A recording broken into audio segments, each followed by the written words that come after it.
Hi hello నమస్తే welcome to our channel. నేను మీ శ్రావ్య. ఒకప్పుడు టాలీవుడ్ మూవీస్ అంటే ఇన్స్పిరేషనల్గా ఎంతో పేట్రియాటిక్ మూవీస్ అలా వచ్చేవి. ఇప్పుడైతే పుష్ప మూవీ తర్వాత నుంచి ఎలా మారిపోయిందంటే ఒక స్మగ్లర్ని హీరోగా చూపిస్తున్నారు. ఇంకోవైపు బాలీవుడ్లో చావా మూవీతో మళ్ళీ ఒక హిట్ ట్రాక్లోకి వచ్చింది. అసలు టాలీవుడ్ ఇండస్ట్రీకి బాలీవుడ్ ఇండస్ట్రీకి ఏంటి తేడా అనేది ఒకసారి మనతో పాటు సోషల్ యాక్టివిటీస్ కృష్ణకుమారి గారు ఉన్నారు. ఆమెతో మాట్లాడి తెలుసుకుందాం. నమస్తే అమ్మ. నమస్తే. ఎలా ఉన్నారు? బాగుంది. సో టాలీవుడ్ చూస్తున్నారు, బాలీవుడ్ చూస్తున్నారు. ఇప్పుడు ఎలా ఈ డిఫరెన్స్ ఏంది, దాని గురించి ఒకసారి చెప్తారా? టాలీవుడ్ అవనివ్వండి, బాలీవుడ్ అవనివ్వండి, కోలీవుడ్ అవనివ్వండి, మాలీవుడ్ అవనివ్వండి, శాండిల్వుడ్ అవనివ్వండి, ఎవరైనా సరే ఒక్కటే, వాళ్ళకి డబ్బు సంపాదించడానికే సినిమాలు తీస్తారు. ఇక్కడ కళామ తల్లి, కళాత్మక విలువలు, ముద్దు బిడ్డ, కళామతి బుద్ధి బిడ్డ, ఈ చెత్త చెదారం ఏమీ ఉండవు. ఉన్నదంతా వ్యాపారం, డబ్బు సంపాదించటం. ఇవాళ ఏ సబ్జెక్ట్ తీసుకుంటే మనము డబ్బులు సంపాదిస్తాము, మన సినిమా హిట్ అవుతుంది. ఒక హిట్ ఫార్ములా ఒకటి తయారు చేసుకున్నారు ఈ సినిమా వాళ్ళందరూ. ఏంటి అంటే ఒక హీరో, హీరోయిన్కి ఏం పెద్ద పాత్ర ఉండొద్దు. ఎగ్జాక్ట్లీ దాని గురించి చెప్దాం అనుకుంటున్నాను. ఏం పాత్ర ఉండొద్దు. ఆమె ఊరికే 4 డాన్సులు, ఒక 10 డైలాగులు. అదేదో సినిమాలో పాట డైలాగ్ ఉంది కదా, 4 మాటలు, వీలైతే ఒక కప్పు కాఫీ, అంత తప్పితే వేరే ఏమీ లేదు. విలను, హీరో, విలన్లు బాగా భారీగా ఉంటారు. కానీ హీరో బక్కగా ఉన్నా కూడా ఒక్కొక్క తోపుతో వస్తే పడిపోతారు.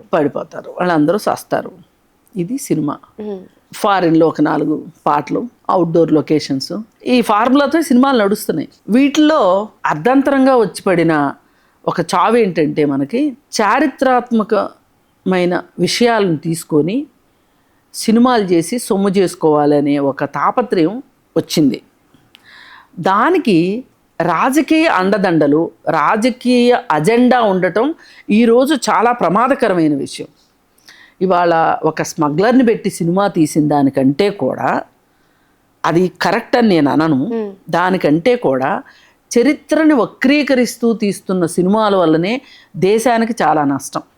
మొన్నటిదాకా మన పక్కనున్న వేరే మతస్థుణ్ణి, వేరే కులస్తుణ్ణి మనం చూసిన చూపులు, మర్యాదగా ఉన్న చూపులు కాస్త ఇవాళ వాళ్ళని అనుమానించేలాగా, మీ తాతలు, మీ తండ్రులు, మీ ముత్తాతలు ఈ దేశానికి నష్టం చేశారు కాబట్టి ఇప్పుడు మీరు అనుభవించాల్సిందే, శిక్ష అనుభవించాల్సిందే, విషపు చూపుల నుంచి, విషపు బాణాల నుంచి మీరు తప్పించుకోలేరు అని ఒక వాతావరణాన్ని కలిగించడం చాలా దుర్మార్గం.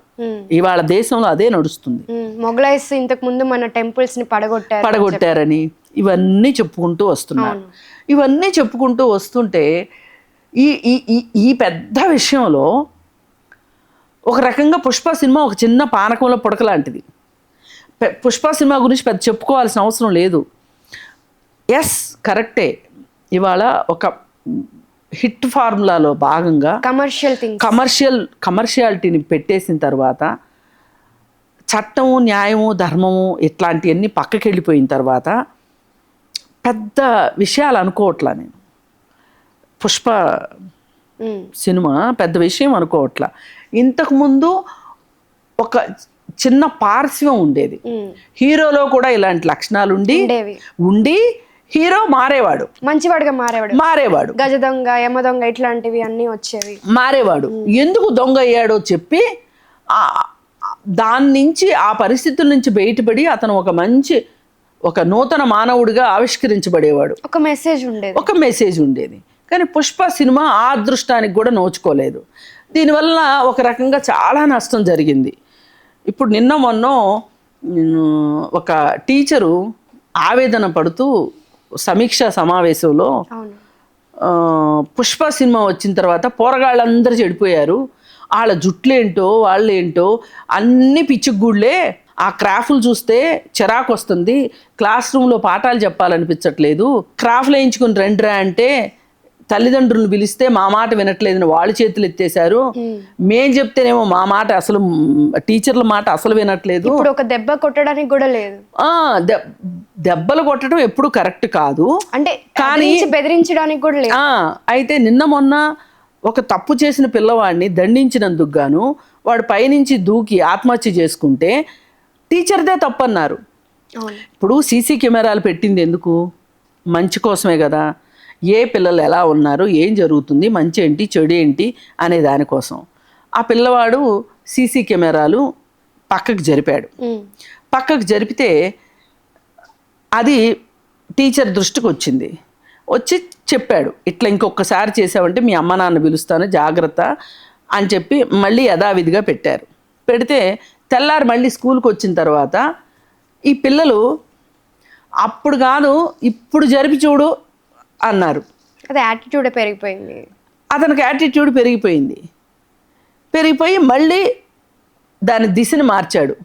మాస్టర్ చూసి నేను నిన్ను ఇంతగా చెప్పాను కదా, నీకు చెప్తే నువ్వు మళ్ళీ ఇలాగే చేసావని ఒకటి వేసాడు. వేసేసరికి ఆ పిల్లవాడు నేను చేసింది తప్పు కదా అని ఆలోచించాల్సింది పోయి, వీళ్ళు రెచ్చగొడితే నేను రెచ్చిపోవడం ఎంతవరకు కరెక్టు అనేది ఆలోచించాల్సింది పోయి ఆత్మహత్య చేసుకుంటే ఇప్పుడు అందరూ ఏం మాట్లాడుతున్నారు, ఆ టీచర్ని శిక్షించాలి అని మాట్లాడుతున్నారు. కానీ ఈ పిల్లవాడు ఇలా ఎందుకు బిహేవ్ చేశాడు అనేది ఎవరు ఆలోచించట్లా. ఇప్పుడు గనక ఈ పిల్లవాడి బిహేవియర్ గురించి మాట్లాడుకోకుండా ఆ మాస్టర్నే శిక్షించడం గనక జరిగితే ఇలాంటి ప్రతి చోట ఇలాంటి పిల్లలు రిపీట్ అవుతాయి. మరి ఇలా జరగడానికి కారణము ఒక రకమైన తెంపరితనము, ఒక రకమైన చట్టాన్ని ధిక్కారం చేయటము, ఒక ధిక్కార స్వరాన్ని పెంచుకోవటము ఈ సినిమాల వల్ల జరుగుతుంది ఖచ్చితంగా. అందుకని పుష్ప సినిమాని మనం ఖచ్చితంగా వ్యతిరేకిద్దాం. ఆ పుష్ప సినిమాలో స్మగ్లింగ్ విషయం కావచ్చు, చట్టాన్ని తీసుకుని సంతోషించటం, చట్టాన్ని ఏమార్చి అతను హీరో లాగా ఫీల్ అవ్వటము ఇది ఖచ్చితంగా మంచి విషయం కాదు, సమాజానికి మంచి సంకేతాలు ఇవ్వదు. అయితే ఇది ఒక అంశం అయితే, ఒక కోణం అయితే బాలీవుడ్లో జరుగుతుంది ఇంకా భిన్నంగా జరుగుతుంది. ఏంటి అంటే జోధా అక్బర్ తీసుకోవచ్చు, పద్మావతి, గంగూబాయ్ ఇలాంటి మూవీస్ అన్నీ వస్తున్నాయి. గంగూబాయి మంచి సినిమా, గంగూబాయికి పేరు పెట్టాల్సిన అవసరం లేదు. కాకపోతే ఆ కుటుంబ సభ్యులు ఈ రోజుకి ఉన్నారు కాబట్టి ఆ కుటుంబానికి సంబంధించిన వాళ్ళు మమ్మల్ని అడక్కోకుండా మీరు అలా గంగూబాయ్ అని పెట్టడం ఎంతవరకు కరెక్టు, వేరే పేరు పెట్టుంటే బాగుండేది కదా. వాళ్ళు అడిగింది కూడా చాలా సమంజసమే. ఇవాళ మేము చాలా మర్యాదగా బతుకుతున్నాము, ఇప్పుడు మాకు వాళ్ళు అడిగింది కరెక్టే. గంగూబాయ్ స్టోరీ వాస్తవంగా జరిగిన స్టోరీ, కొంచెం సినిమా కోసం కొంచెం మసాలా యాడ్ చేసి ఉండొచ్చు, అది వేరే విషయం, అది పక్కన పెట్టేసేయండి. అయితే కాశ్మీర్ ఫైల్స్, కేరళ స్టోరీస్, మీరు చెప్పినట్టు జోధా అక్బర్, పద్మావతి, చావా ఈ సినిమాలన్నిట్లో జరుగుతుంది ఏంటి అంటే చరిత్రను వక్రీకరిస్తున్నారు. ఈ చరిత్రను వక్రీకరించే విషయంలో వీళ్ళు చేస్తుంది ఏంటి అంటే మొఘలాయుల కాలం, బహ్మనీ సుల్తానుల కాలం, లేదు అంటే నిజాం కాలం, ఈ కాలంలో హిందువుల మీద దాడి చేశారు, హిందూ మతం మీద దాడి చేశారు, టెంపుల్స్ మీద కల్చర్ మీద దాడి చేశారు అని చెప్తున్నారు. అని చెప్పి వీళ్ళు ఎంత ఎక్కువ మసాలా యాడ్ చేస్తే, ఎంత ఎక్కువ అబద్ధాలు చెప్తే, ఉన్నదానికి ఇంకొంచెం ఎక్కువ యాడప్ చేస్తే, ఎక్కువ ఫ్లేవర్స్ యాడ్ చేస్తే ఇక్కడ ఒక మత విద్వేషం వస్తుంది. ఆల్రెడీ స్టార్ట్ ఉంది. ఉన్నదాన్ని ఇంకొంచెం పెంచి పోషించటం, హిందుత్వ పేరుతోటి మనుషుల్ని హిందువులుగా గుర్తింపబడుతూ వాళ్ళని వాళ్ళు గుర్తించబడుతూ మేము హిందువులమి అనే ఒక అధిక్య భావంలోకి వాళ్ళు వెళ్ళి వాళ్ళ మనసుల్లో ఎక్కడో ఏదో ఒక మూల నేను హిందువుని, నేను గొప్పవాడిని అనే ఒక భావాన్ని పెంచటం కోసం అది న్యాచురల్గా పెరగాల్సింది పోయి వేరే వాళ్ళ మీద విద్వేషము వీళ్ళకి ఒక బలం చేకూర్చేలాగా చేయడం తప్పు. ఇప్పుడు రాజుగారి పెదభార్య మంచిది అంటే చిన్న భార్య చెడ్డది అని కాదు అక్కడ అర్థం. కానీ మనం అలా తయారు చేసేసాం ఆ ప్యాటర్న్ని. అలా కాకుండా రాజుగారి రెండో భార్య కన్నా పెద్ద భార్య చాలా మంచిదని కానీ, రాజుగారి పెద్ద భార్య కన్నా చిన్న భార్య చాలా మంచిదని కానీ కంపారిజన్ తీసుకొస్తే అది వేరే విషయం. కానీ రాజుగారి పెద్ద భార్య మంచిది అంటే తప్పేం కాదు, అంటే చిన్న భార్య చెడ్డదని కాదు, కంపారిజనే లేదు, అసలు అక్కడ కంపారిజనే లేదు. ఆవిడ గురించి చెప్పదలుచుకున్నారు అంతే. అలా చూడాలి తప్పితే మనము అలా కాకుండా ఇవాళ మనకి ఎంత ఎక్కువ జీడిపాకం చేస్తే, ఎంత చిలవలు పలవలు చేస్తే, ఎంత నిజాలకి అబద్ధాలని మసిబూసి మారేడికాయలు చేస్తే ఇవాళ వాళ్ళంత దేశభక్తులుగా అనిపిస్తున్నారు. చావా సినిమా తీసుకోండి, రీసెంట్ శంభాజీ. ఇప్పుడు శంభాజీ ఉన్న కాలంలో మనం ఎవరూ లేము, చూడలా మనం ఎవరు. మరి మనం చూడని దానికి దేని మీద ఆధారపడతాం? చారిత్రక ఆధారాల మీద మనం ఆధారపడతాం. అసలు చారిత్రక ఆధారాలు ఏం చెప్తున్నాయి, చరిత్ర ఏం చెప్తుంది అని గనక మనం వెళ్ళగలిగితే, విశ్లేషిస్తే, చరిత్రలోకి గనక వెళ్ళగలిగితే అక్కడ జరిగినవి వేరు అసలు. ఇప్పుడు ఈరోజు ఛత్రపతి శివాజీని నెత్తి మీద పెట్టుకొని మోస్తున్న వీళ్ళు ఎవరైతే ఉన్నారో వీళ్ళు అసలు ఛత్రపతి శివాజీ బీసీ కులంలో పుట్టాడు కాబట్టి అసలు అతనికి రాజ్యాధికారం హక్కే లేదు సనాతన ధర్మం ప్రకారం అని మాట్లాడిన వీళ్ళు, ఒక్క బ్రాహ్మడు కూడా వచ్చి అతన్ని రాజ్యాభిషిక్తుణ్ణి చేయటానికి ఒక్క బ్రాహ్మడు కూడా రాకపోతే ఎక్కడి నుంచో వేరే ప్రాంతం నుంచి ఒక బ్రాహ్మణ్ణి రప్పించుకుని అదే ఆ బ్రాహ్మడు తన ఎడమ కాలి బొటనవేలుతోటి అతనికి రక్త తిలకాన్ని దిద్దుతాడు శివాజీకి. కుడి చేత్తో ముట్టుకోవడం ఇష్టం లేక ఎడమ కాలు బొటని వేలుతోటి శివాజీకి వీర తిలకం దిద్దుతారు, రక్త తిలకం దిద్దుతారు. అంటే రక్త తిలకం దిద్దితేనే పట్టాభిషేకం అవుతుంది. ఇది చరిత్ర, ఈ రోజు వరకు ఉన్న చరిత్ర. దీని గురించి మనం ఎందుకు మాట్లాడం? అసలు బ్రాహ్మణులు అలా ఎలా చేశారు, ఎలా చేయగలిగారు అని మనం ఈరోజు మాట్లాడుకోగలుగుతున్నామా? లేదు. ఇది మాత్రం ఎలా తెలిసింది అంటే చరిత్రలో రాసి ఉంది కాబట్టి చెప్తున్నాం. చరిత్రలో రాసి ఉంది, ఎవరిమైనా ఆధారపడేది అదే కదా. కానీ ఇది బయటికి రాలేదమ్మా, మీరు చెప్పేంత వరకు నేను ఫస్ట్ టైం వింటున్నాను. ఇప్పుడు ఇంకో 200-300 సంవత్సరాల తర్వాత ఈ దేశానికి స్వాతంత్రం తీసుకురావటంలో గాంధీజీ పాత్ర ఏంటి అంటే, మాకేం తెలుసు, ఆ రోజున మేము లేవు కదా అంటే ఎలా ఉంటుంది?